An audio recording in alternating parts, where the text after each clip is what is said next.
Let's talk about the presuppositions of NLP for life coaches.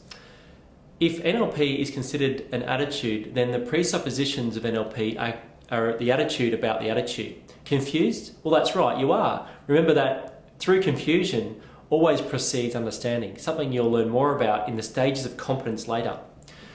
NLP techniques are relatively simple. After all, they are modelled on things we all do every day without thinking about it.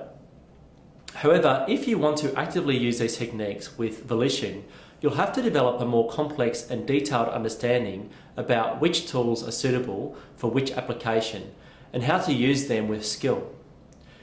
Building blocks of NLP. A useful way to learn about complex topics like NLP is to break it down into smaller, more manageable chunks, almost like building blocks, so that you can study and familiarise yourself with each individual block. Once you're happy and comfortable with the first block, you can grab hold of the next block and take a good look at that one to familiarise yourself with how that one works. With a clear understanding of those two blocks, you can begin to consider how those blocks might interlock with each other, how they fit with each other. Then take up a third block and examine it closely, get a feel for how it works and see where it fits with the first two, and so on. Your understanding growing exponentially with the whole time.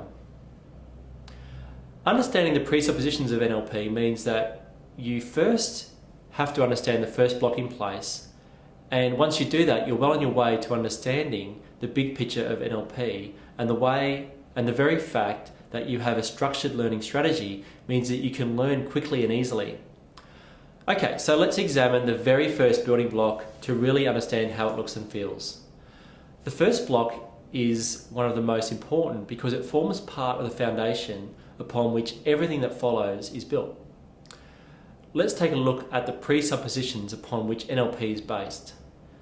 The ability to change the process by which we experience reality is often more valuable than changing the content of our experience of that reality.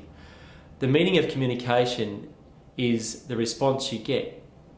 All distinctions human beings are able to make concerning our environment and behaviour can be usefully represented through the visual, audio, kinesthetic, olfactory and gustatory senses.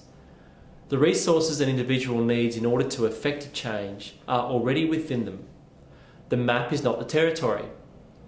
The positive worth of the individual is held constant while the value and appropriateness of internal and/or external behaviour is questioned.